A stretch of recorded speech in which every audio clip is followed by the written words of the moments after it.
I never thought I'd be the type of person to burn bridges.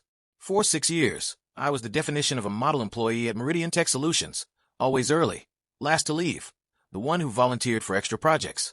My cubicle was practically a shrine to corporate dedication, complete with those motivational posters about teamwork and excellence that I actually believed in. God, I was naive. My name's Alex, and until 3 months ago, I was a senior software architect at what I thought was my dream company. I joined straight out of college, worked my way up from junior developer, and genuinely loved what I did, creating elegant solutions to complex problems, mentoring younger developers, contributing to open-source projects on behalf of the company.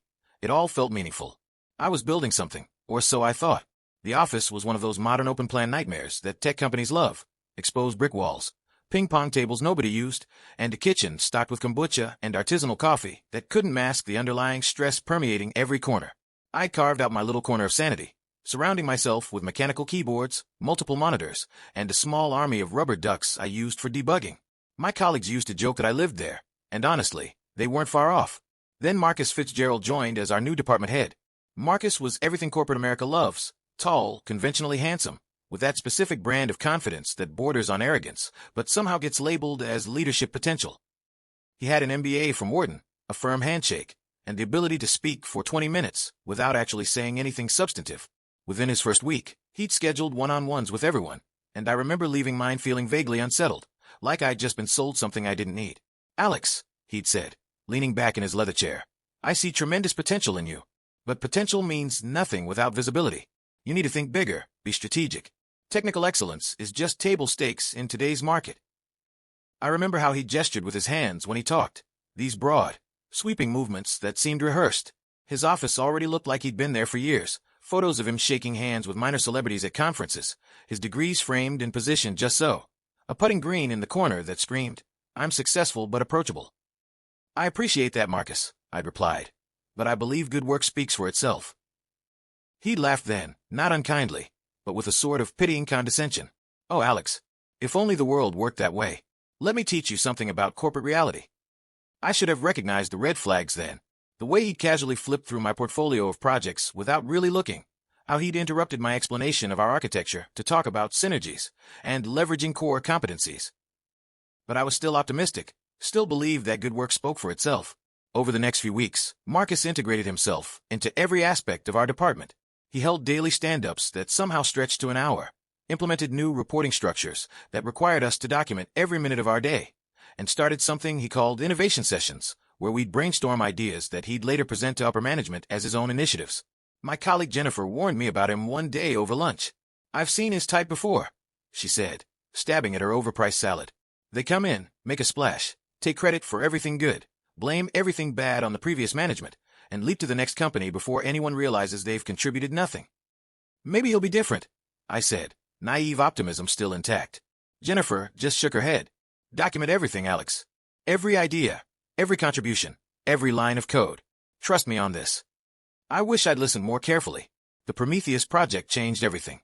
It was a massive undertaking, a complete overhaul of our client data processing system that would save the company millions annually and position us as industry leaders. The CEO himself, Thomas Richardson, had announced it at the all-hands meeting, emphasizing that whoever led this to success would be fast-tracked for promotion to Vice President of Engineering. It was the opportunity I'd been waiting for my entire career. The project scope was insane. We needed to process terabytes of data in real time, implement machine learning algorithms for predictive analytics, ensure 99.99% uptime, and make it all backwards compatible with legacy systems some clients were still running from the early 2000s. Most of the senior developers took one look at the requirements and backed away slowly. I saw it as the ultimate puzzle. I threw myself into it completely. 16-hour days became my norm. My apartment became a graveyard of takeout containers and energy drink cans. My girlfriend, Sarah, started referring to herself as single, as a joke, though the humor grew thinner each time. "You're obsessed," she told me one night when I brought my laptop to bed, still coding at 2 a.m. "This is my chance, Sarah. This could change everything for us." She sighed, rolling over. "Just remember what us means when you're done changing everything." I documented everything meticulously. Every design decision, every breakthrough, every line of code. I built prototypes, ran countless simulations, and created a revolutionary compression algorithm that would reduce processing time by 70%. The breakthrough came at 3 a.m. on a Thursday, when I realized we could use a combination of Bloom filters and custom hash functions to eliminate redundancy before processing. I actually cried when the benchmark tests came back successful. Marcus would drop by occasionally, always when others were around. "How's my star player doing?" He'd boom, clapping me on the shoulder. "Alex here is going to revolutionize how we handle data." He'd tell anyone within earshot. It felt good. That recognition, that validation. I was too focused on the work to notice how he always scheduled his visits during my breakthroughs, how he'd ask me to explain things, one more time, while furiously typing on his phone. He started asking for more detailed weekly reports, just to keep the board informed of our progress. I'd spend hours writing them, explaining complex technical concepts in layman's terms, creating visualizations and flowcharts.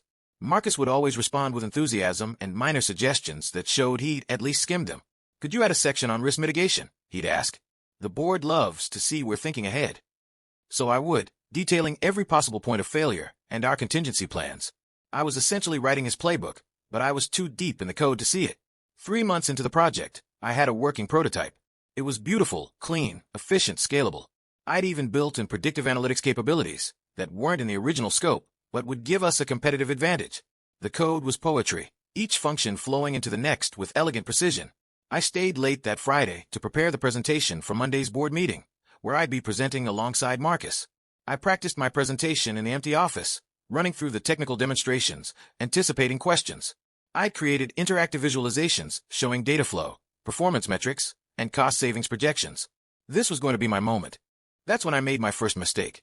I emailed Marcus the complete presentation, including all technical documentation, source code, and deployment strategies. "For your review," I'd written. "Looking forward to presenting this together on Monday." His response came within minutes. "Excellent work, Alex. Actually, something's come up with your grandmother's health, hasn't it? I think you mentioned needing to take some time off. Why don't you take Monday to handle that? Family first. I can handle the presentation." I stared at the email, confused. My grandmother had passed away 5 years ago. I'd never mentioned anything about family health issues. I started to write back, clarifying the confusion, when my desk phone rang. It was HR. "Alex, we received your request for emergency family leave for Monday. Just calling to confirm it's approved. Take all the time you need." "I didn't submit any request," I said, my blood running cold. "It's right here in the system, submitted an hour ago. Is there a problem?" I tried to log into the HR system to check, but my credentials had been mysteriously updated, and I was locked out. Password reset emails weren't coming through. IT said they were experiencing technical difficulties and couldn't help until Monday. I called Marcus directly. His phone went to voicemail. I sent him emails, Slack messages, even tried calling his assistant. Nothing. Monday morning, I drove to the office anyway, but security stopped me at the entrance. "You're marked as on leave, Alex. We can't let you in. Company policy." I sat in my car in the parking garage, refreshing my email obsessively. At 2 p.m., the company-wide announcement came through. "We're pleased to announce Marcus Fitzgerald's promotion to Vice President of Engineering, following his groundbreaking presentation of the Prometheus project." My hand shook as I read it. The email included screenshots from his presentation, my slides, my designs, my code. But every instance of my name had been replaced with his. Even the comments in the code, where I'd signed my work like an artist signs a painting, had been altered. The visualization I'd spent weeks perfecting was there, attributed to Marcus Fitzgerald's innovative approach to data representation. The replies started flooding in. Congratulations to Marcus, praise for his technical brilliance, admiration for his hands-on approach. Each one felt like a knife twisting deeper. Tuesday morning, HR had mysteriously resolved their technical issues. I badged in at 6 a.m., before most people arrived, and went straight to Marcus's office. He was already there, my technical diagrams now framed on his wall like trophies. "Alex," he said, not missing a beat. "How's your grandmother? I hope everything's okay." "She's been dead for 5 years, Marcus." "Oh, I must have misunderstood. Someone mentioned a family emergency. These things get confused in translation." His smile was practiced, political. That was my work. Every line of code, every design decision. "Now, Alex," he interrupted, his voice taking on a patronizing tone. "I understand you're upset about missing the presentation, but we're a team here. Your contributions to the implementation phase were valuable, and I made sure to mention that to the board." Implementation phase? I architected the entire. Let's not get caught up in semantics. The important thing is the project success. Our success. He stood up, moved to close the door. "But since we're having this conversation, let me be clear about a few things." He pulled out a folder from his desk. "Your performance over the past few months has been concerning.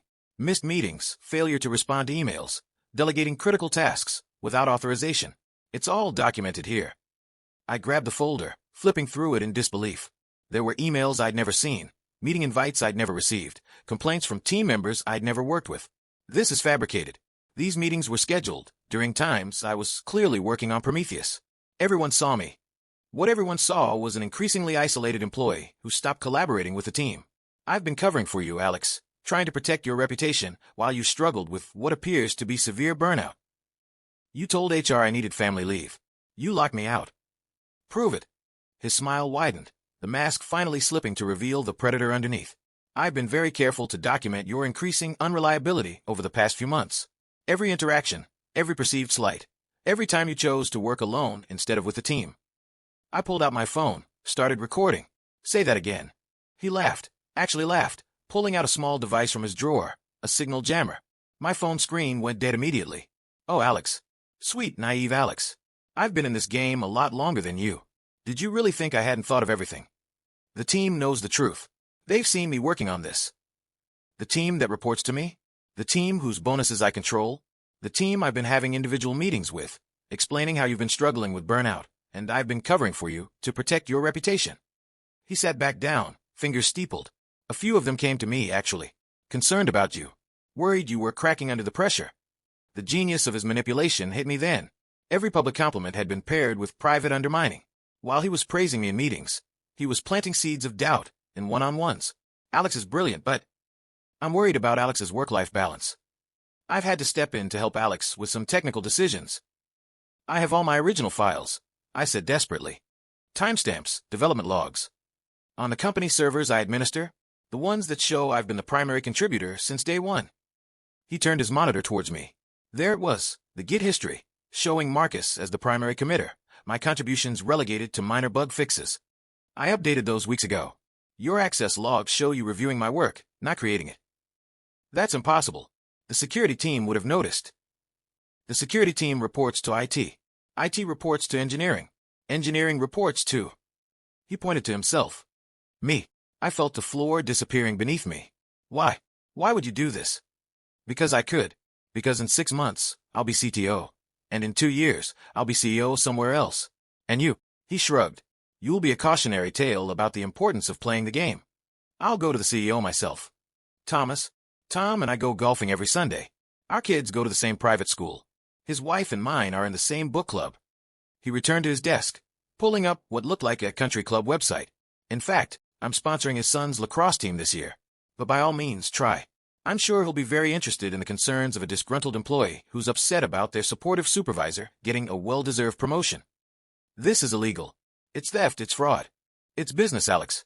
And you've lost. I left his office in a daze. The humiliation was suffocating. Colleagues who'd witnessed my months of grinding work now looked at me with pity, believing Marcus's narrative that he'd been protecting me from my own incompetence. Jennifer wouldn't even make eye contact. Others whispered when I walked by. That night, Sarah found me sitting in the dark, laptop open, staring at my resignation letter. Don't, she said, reading over my shoulder. Don't let him win. He already has. Then make him pay for it. I looked at her. Sarah worked in corporate law, specialized in intellectual property. The spark in her eyes was dangerous. I can't prove anything. He's covered every angle. In the corporate world, maybe. But what about the court of public opinion? We spent the next 2 weeks planning. Sarah brought in her colleague David, an expert in digital forensics. What we discovered was beautiful in its simplicity. Marcus had been so focused on covering his tracks internally that he'd forgotten about the external world. I couldn't prove Marcus had stolen my work within the company, but I still had personal copies of everything. My original code, commits to my private GitHub, from before I'd shared anything with the company. Detailed development blogs I'd written but never published. More importantly, I had something Marcus didn't know about. A security camera I'd installed in my cubicle after someone kept stealing my lunch. It was a tiny thing, basically a webcam I'd hidden behind my monitor. It had captured me working on the project for countless hours, including several late-night sessions where I'd explained the architecture to my rubber ducks in detail. But the real goldmine was something Sarah discovered. Marcus had been sloppy in one crucial way. He presented my code at an industry conference 2 days after the board meeting before the official patent filing. In his arrogance, he'd used screenshots that included metadata he hadn't scrubbed, metadata that pointed directly back to my personal development environment.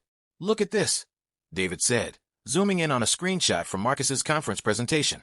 See that timestamp in the terminal window? It's from your personal laptop, not a company machine. We also discovered that Marcus had made a critical error in the code itself. In his haste to remove my signatures, he'd accidentally broken several dependencies. The system was running, but it was a ticking time bomb. He removed your memory management safeguards, David explained. Probably thought they were redundant. They prevent cascade failures during peak load, I said, understanding dawning. Without them, the system will eventually crash. Based on these usage patterns, I'd say you have about 3 weeks. I started documenting everything publicly. Created a Medium blog called The Prometheus Project, a development journey, where I posted detailed technical breakdowns of every component, complete with timestamps predating Marcus's presentation. I included code snippets with my personal signature style, a specific way of handling edge cases that any developer who'd worked with me would recognize. The first post went live at midnight on a Tuesday. By morning, it had been shared over 1,000 times. Developers from other companies began commenting, saying they'd seen similar code patterns in my previous open-source contributions. Former colleagues from past projects vouched for my coding style. Marcus tried to shut it down. The company sent a cease and desist, claiming I was violating NDAs. But I'd been careful. Everything I posted was either from my personal development done outside work hours, or was technical theory that couldn't be proprietary. Sarah made sure of that, reviewing every post before it went live. You're walking a fine line, she warned. Don't give them any ammunition. The tech community rallied. #PrometheusGate started trending. Developers began analyzing the code Marcus had presented, finding inconsistencies, amateur mistakes that I would never have made. Someone even found a Stack Overflow question Marcus had posted under his own name, asking for help with a basic concept that was fundamental to the project. Then came the masterstroke. 2 days before I planned to resign, I published my prediction about the memory leak. I created a detailed technical analysis showing exactly how and why the system would fail, complete with a countdown timer website. Time until Prometheus falls: 21 days, 7 hours, 32 minutes. Marcus called me that night from his personal phone. Take it down, he said without preamble. Take what down? Don't play dumb. The blog, the timer, all of it. I'm just sharing my technical knowledge with the community. Isn't that what you encouraged? Visibility. I will destroy you, Alex. You'll never work in tech again. Record that for me, would you? Oh, wait, you can't. Signal jammers don't work over phone lines. He hung up. The next day was the monthly all-hands meeting. The entire company would be there, including several board members who'd flown in for the quarterly review. Marcus was presenting the quarterly results, with the Prometheus project as the centerpiece of his achievements. I sat in the back row, laptop bag at my feet, heart pounding. Sarah was in the audience too, having taken a day off to witness what she called the most beautiful career suicide she'd ever seen. Marcus was in his element, working the room like a politician. His slides were polished, his delivery smooth. He talked about innovation, leadership, and the future of data processing. He even had the audacity to talk about the importance of teamwork and recognizing contributions at all levels. That's when I stood up. I have a question, I said, my voice steady despite my racing heart. The room turned to look at me. Marcus's smile flickered but held. Of course, Alex. Though perhaps we can take questions at the end. It's about the Prometheus project. Specifically, about the memory leak in the production build. The room went silent. Thomas, the CEO, leaned forward from his seat in the front row. What memory leak? Thomas asked. I pulled out my laptop, and before anyone could stop me, I connected it to the presentation system. The AV team, who'd always liked me because I actually treated them with respect, didn't make any move to stop me. On screen appeared my countdown website, now showing 20 days, 14 hours. Below it, the technical breakdown of the bug, complete with code comparisons showing the original safeguarded version versus the current flawed implementation. It's a simple oversight, I continued. That happens when someone modifies code they don't fully understand. The clustering algorithm I designed, that was implemented, requires a specific garbage collection routine that was removed in the last update. Marcus's face had gone pale. This is highly inappropriate. What's inappropriate? I said, turning to face the room. Is taking credit for work you don't understand. This bug exists because the person who claimed to have architected this system didn't actually write it. They couldn't have, because anyone who understood the underlying mathematics would never have removed that safeguard. I clicked to the next slide, my original code, with timestamps, development logs, and my GitHub commits from months before the project officially started. I spent 6 months building Prometheus. Every algorithm, every optimization, every line of code. And then I was conveniently given family leave the day of the board presentation. Thomas stood up. Alex, these are serious accusations. They're not accusations, they're facts. And here's the proof. I played the security footage of me working late nights, narrating my code to my rubber duck, explaining the exact mathematical principles that Marcus couldn't answer questions about in his presentation. The footage was grainy but clear enough. There I was, at 2 a.m., explaining to my rubber duck why we needed to use a Bloom filter for the initial deduplication phase. Another clip from 3 a.m., working through the compression algorithm on my whiteboard. Hours and hours of footage, all time-stamped, all showing me alone, building the system Marcus claimed as his own. But don't take my word for it, I continued. Let's test it. Marcus, can you explain why I chose a Bloom filter for the initial deduplication phase instead of a hash table? Silence.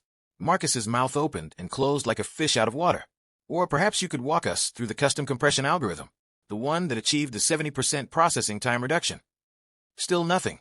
How about something simpler? What programming language is the core engine written in? This is an ambush, Marcus finally managed. I don't have to. It's Rust, I said, with Python bindings for the API layer and Go for the microservices. But you wouldn't know that, because you've never actually looked at the code you claim to have written. I turned back to Thomas. In approximately 20 days, Prometheus will crash. It will take down our entire client data processing system. The fix is simple, 5 lines of code, but only if you understand why the safeguard was there in the first place.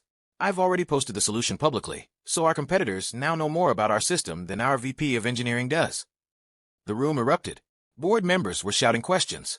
Thomas was demanding IT verify my claims immediately. Marcus was trying to speak, but being drowned out by the chaos. I held up my hand. I'm resigning, effective immediately. My resignation letter is in your inbox, Thomas, along with detailed documentation of everything. The falsified performance reviews, the manipulated HR system, the altered code repositories. I've also included a transition plan to prevent the Prometheus crash, though I doubt Marcus will be able to implement it. I started packing up my laptop, then stopped and turned back to Marcus. Oh, and Marcus? That signal jammer you used in your office. It violates FCC regulations. The report's been filed, along with the recording I made of our conversation. He sputtered. You said your phone was jammed. I pulled out a small device from my pocket, a digital recorder Sarah had given me, designed specifically to work around signal interference. Your exact words were, I've been in this game a lot longer than you. Did you really think I hadn't thought of everything? Well, you didn't think of everything. You just thought of everything within your limited understanding of how things work. I walked towards the door, then stopped one more time. By the way, the complete source code for Prometheus, with all its original documentation and development history, has been submitted to the U.S. Copyright Office under my name, with timestamps proving creation prior to your presentation. My lawyer, I nodded to Sarah, made sure of that. So even if you manage to keep your job, any attempt to profit from my work will result in a lawsuit you can't win. The last thing I saw before the door closed was Marcus's face, carved in perfect defeat, and Thomas pulling out his phone, presumably to call legal. The aftermath was swift and brutal. Within hours, my Medium posts had been shared thousands of times. #PrometheusGate was trending globally on Twitter. Developers from around the world were analyzing the code I'd shared, confirming my authorship through style analysis and historical commits. Someone even created a GitHub repository documenting all of Marcus's technical incompetence, complete with his Stack Overflow questions and the corrections needed to fix his modifications. Marcus was placed on administrative leave that afternoon. A forensic audit of the code repository revealed the extent of his manipulation, though he'd been clever enough to make some changes through a VPN that couldn't definitively be traced to him. But the technical incompetence was undeniable. When pressed by the board to fix the memory leak, he couldn't even locate the problematic function. The company's stock dropped 12% the next day as news of the scandal spread. Clients began demanding assurances about the integrity of their systems. 3 major contracts were put on hold pending investigation. Thomas called me personally that evening. Alex, I owe you an apology, he began. You owe me more than that, but go on. We're prepared to offer you Marcus's position, a substantial raise, stock options, and a public apology. Name your price. I laughed. You still don't get it, do you? What do you mean? You promoted someone who couldn't write a Hello World program to lead your engineering department because he had the right degree and played golf with you. You ignored every red flag because the presentation looked good and the promises were grand.